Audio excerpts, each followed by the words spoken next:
Japan has been quietly shrinking the car. In a country where parking is scarce, streets are narrow, and commutes are short, Japan redesigned mobility around what people actually need. Tiny footprints, low running costs, and daily practicality. The result is a wave of capsule cars and micro-EVs that look like little pods, drive like city ninjas, and park in places a family hatchback can only dream of. Today, we're going inside the trend. Why it's exploding in Japan, what it's like to drive, how it compares to a normal car, and whether these micro-machines are about to go global. Why Japan shrank the car. Two truths drive this story. First, rules and costs. Japan's K category caps size to roughly 3.4 meters long and 1.48 meters wide, smaller than many city parking bays. K cars get cheaper taxes and insurance, and in many rural municipalities, they're even exempt from the proof of parking certificate that regular cars need to register. That matters in a country where street parking is largely banned and monthly spaces cost serious money. Shrink the car, shrink the bills, and suddenly car ownership becomes possible for students, seniors, and young families again. Second, technology caught up. Batteries got lighter and cheaper, urban speeds stayed modest, and software made small cars feel big inside. Backup cameras, auto park, lane aids. Put that under a friendly, boxy shell, and you get vehicles that are easy to drive, easy to live with, and easy to love. Meet the poster child, Nissan Sakura. If there's one micro-EV you need to know, it's the Nissan Sakura. It became Japan's best-selling EV, grabbing a huge slice of the electric market soon after launch. Demand ran so hot that orders were paused at one point to catch up. The message was clear: make electric simple, small, and affordable, and people will buy. Ride along. A day with a micro-EV. Slide into a Sakura and the city shrinks to fit your screen. The cabin feels upright and airy. Visibility is postcard clear. Tap the throttle and it glides. No drama, just instant quiet shove to keep you ahead of scooters and taxis. The turning circle is comically tight and parking is a non-event. Reverse camera, beeps, done. You exit calmer than you entered. Now point the little EV at a ring road. It's not a grand tour, but for Japan's typical trips, groceries, school runs, station shuttles, it's perfect. Small becomes freedom. Easier to thread a market lane, easier to find a slot, easier to own. What counts as tiny here? Think of a K car as 3/4 of a Corolla. A Corolla sedan stretches around 4.5 meters. K cars top out at 3.4. Width? Corolla about 1.8 meters. K cars are capped at 1.48. These limits are why K bodies look tall and square. Engineers build up to make room. You get a box with windows that sips energy and slides into tight spaces. And because it's K, the annual taxes and inspection-related costs land lower than regular cars. Not just cute, clever economics. Beyond taxes, the proof of parking rule is the killer app. To register a normal car, you must prove you have an off-street space near your home. K owners in many rural areas don't. If you live where land is tight and wages haven't grown, that exemption can be the difference between own a car and don't. It's a quietly powerful nudge towards smaller vehicles. Capsule cars, the spectrum. On one end, you have two-seat pod cars. The Toyota C-Pod was the archetype. Under 2.5 meters long, modest top speed, a tiny battery, and a mission to move two people cheaply and cleanly around town.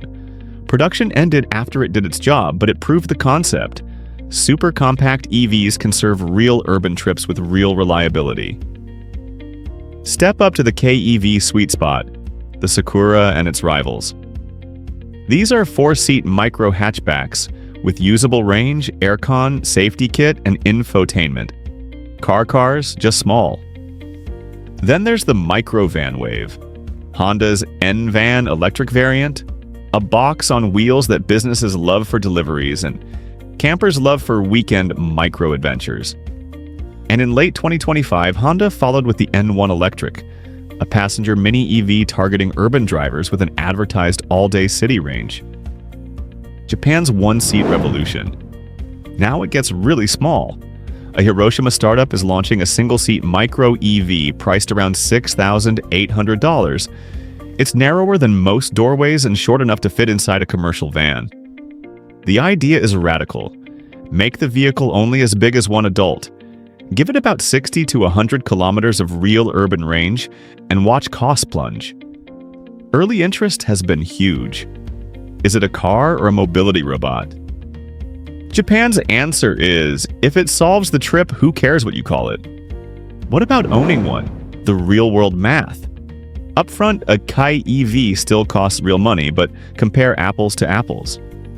A Sakura-class EV often undercuts bigger EVs by thousands, and its running costs, electricity, tires, taxes, are lighter. Skip the parking certificate in rural areas and the paperwork bill shrinks again. That's why K ownership stays strong even as wages crawl and cities densify. The system is designed to reward small. A note on price benchmarks outside Japan. When a mainstream micro-EV launched in 2025 at around $19,300, it signaled where city EV pricing is heading. The gap between tiny electric and full-size electric is widening in favor of tiny. Counterpoint, if they're so great, why aren't EVs huge in Japan yet?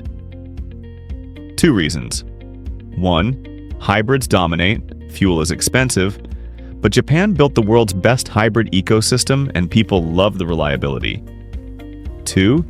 Apartments without private chargers slow adoption. Automakers are responding with cheaper micro-EVs, plus workplace and public charging rollouts. Meanwhile, K electric vehicles keep nibbling away trip by trip. So, will capsule cars go global? Pieces of this are already global. In Europe, ultra-compact quadricycles created a new category of cheap 45-kilometer-per-hour city runabouts, with a cult following among teenagers and urban dwellers. In China, micro-EVs prove the demand curve with huge sales. These aren't Japanese cars, but they prove the appetite for tiny electric is real when price and use case align. Expect 3 waves.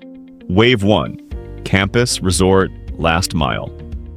Tiny pods slot perfectly into closed campuses, industrial parks, tourist districts, and university towns, places where speeds are low and safety rules are easier to meet. Think rolling shuttles and delivery pods that never leave a geo-fenced zone. Wave 2. Europe's quadricycle boom. The EU already has categories for light microcars.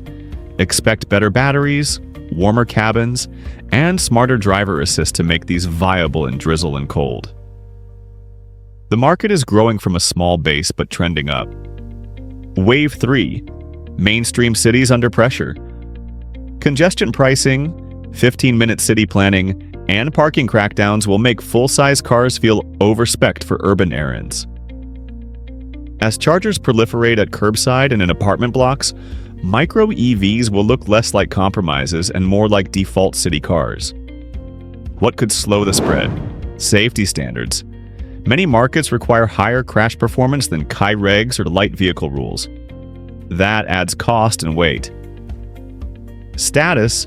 Car buying is emotional, and in some cultures, small still reads as less. Infrastructure. Without abundant public charging, micro-EVs depend on home outlets, which renters often lack. All fixable but not overnight. The Japan-specific X factor. Japan's trend is also powered by demographics. Populations are aging and dispersing. In many rural places, public transit has shrunk. Single-seat or one-plus cargo vehicles dovetail with older drivers who need independence without the overhead of a big car. That's why the one-seat micro-EV's core market pitch isn't cool, it's practical. Keep grandma mobile, keep delivery costs down, keep roads safe by keeping speeds modest. A note on autonomy. As autonomy creeps in, tiny pods make even more sense. Japan has been revising rules to allow higher-level driverless services in controlled areas, and big players are building test cities to trial the tech. When your car becomes a room on wheels, small modular platforms win. Bottom line, should you care if you don't live in Japan? If you live in a city, this is your future. Maybe not next year, but soon. A right-sized fleet of capsule cars, microvans, and carryable mobility that cuts noise, cuts energy, and frees up space. The joy is not just environmental, it's emotional. Driving stops feeling like moving furniture and starts feeling like slipping through the city with style. Final take. Japan's tiny vehicle boom isn't a novelty. It's a coherent system. Rules reward small. Tech makes small feel premium.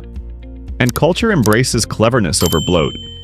From KEVs like the Sakura to folding mopeds you roll under a desk, to modular pods that become pop-up clinics, the through line is clear. Use only as much car as you need.